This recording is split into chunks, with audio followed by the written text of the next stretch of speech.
நான் தீரன் திருமுருகனுக்காக ஆஜரான அட்வொகேட்டு. ஏற்கனவே நம்ம கரூர் எம்ப்ளாய்மெண்ட் விஷயமா ஒரு வழக்கு நிலுவையில் வந்துட்டு இருந்தேன். இன்னைக்கு தான் ஃபைனல் ஆர்கியூமெண்ட் வந்தது. அது நல்ல தீர்ப்பு வந்திருக்கு. தமிழகத்தில் ஒரு முக்கியமான ஒரு தீர்ப்பு இன்னைக்கு வந்திருக்கு. கம்பேஷனல் அடிப்படையில் இவங்களுக்கு வேலை வாய்ப்பு கொடுக்கலாமா இல்லையாமா என்ற ஒரு சட்ட சிக்கல் இருந்துகிட்டே வந்தது. அதை எதிர்த்து நாம் தமிழர் கட்சி சார்பாக அண்ணன் சீமானின் தலைமையில் நாங்கள் இங்கே ஒரு ரிட் பெட்டிஷன் இன்னைக்கு போட்டோம். அதே மாதிரி இன்னும் 2 பெட்டிஷனர் இந்த இதில் இன்வால்வ் ஆகியிருக்காங்க. அவங்க இன்னும் பேசுவாங்க. அப்போ இன்னைக்கு கோர்ட்டில் என்ன நடந்ததுன்னா, கம்பேஷன் அடிப்படையில் நீங்கள் கொடுக்கும்போது நீங்கள் இங்கே இருக்கிற சட்டத்திட்டங்களுக்கு இந்தியன் கான்ஸ்டியூஷனை நீங்கள் வயலேட் பண்ணாமல் கொடுக்கணும்.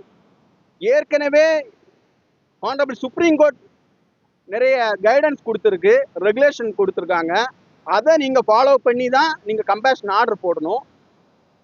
அட்வொகேட் ஜெனரல் எதிர்த்தரப்பில் ஆஜராகி ஒரு நீண்ட நெடிய ஒரு விவாதம் பண்ணார்.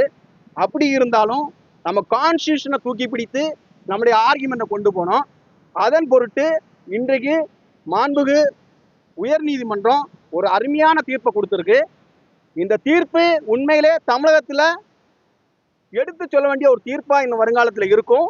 இந்த தீர்ப்பை பொறுத்து தான் இன்னும் கம்பேஷன் அடிப்படையில் எந்த அரசு வேலை கொடுக்க தீர்மானித்தாலும் இந்த தீர்ப்பு தான் முன்னுதாரணமாக இருக்கும் அப்படின்னு நான் நம்புகிறேன்.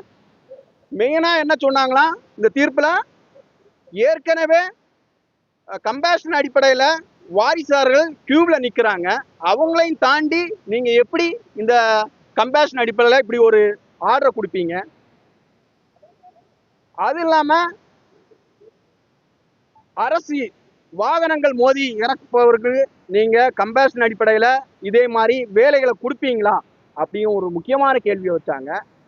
அப்போ ஏற்கனவே அரசு தரப்புல என்ன சொன்னாங்கன்னா, ஒரு 4 வழக்குல உதாரணம் காட்டினாங்க. ஸ்டெர்லைட் துப்பாக்கிச்சூடு ஒன்று லீலாவதி படுகொலை மதுரை மாநகரத்தில், 3 ஒரு எக்ஸ் சர்வீஸ்மேனுடைய மகனுக்கு வேலை வாய்ப்பு, 4 SC/ST ஆக்டில் மற்ற தாழ்த்தப்பட்ட பட்டியலின ஆட்களுக்கு நமக்கு வேலை வாய்ப்பு கொடுக்குறோம். இதெல்லாம் சொல்லி தான் அவங்களுடைய கேஸை கொண்டு போனாங்க.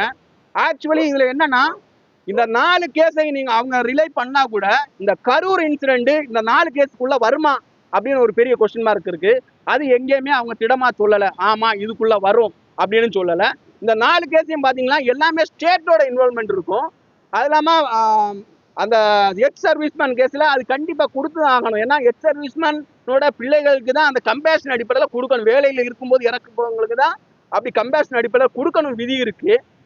இப்படி இருக்கும்போது அட்வொகேட் ஜெனரல் இப்படியே ஒரு வாதத்தை எடுத்துகிட்டு போனார். நிறைய ஜட்மெண்ட்ல கொண்டு வந்தாங்க. சுப்ரீம் கோர்ட்டு, வேற ஹைகோர்ட்டோட ஜட்மெண்ட்லாம் கொண்டு வந்தாங்க.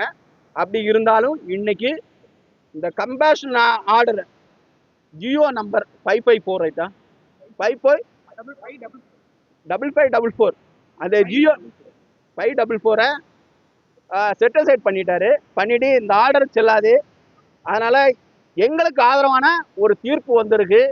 உண்மையாவே படிக்கிற பசங்க, ஆயிரக்கணக்கான லட்சக்கணக்கான இளைஞர்களுக்காக நாங்கள் இந்த நீதிமன்றம் நாடியது அவங்களுக்கு பெரும் துணையாக இருக்கும் அப்படின்னு நான் சொல்ல கடமைப்பட்டிருக்கிறேன்.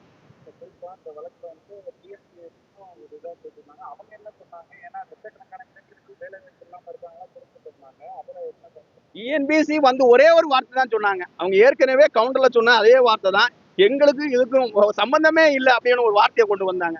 அதனால அவங்க பெருசா அதுல பேசவும் இல்லை. பெருசா பேசினது மற்ற ரெஸ்பாண்டன்ட் தான், அட்வொகேட் ஜெனரல் மற்றவங்களுக்காக வந்து பேசினது. டிஎன்பிசி என்ன சொன்னாங்கன்னா, இதுக்கு எங்களுக்கு சம்பந்தம் இல்லை அப்படின்னு சொல்லி மூடிட்டாங்க.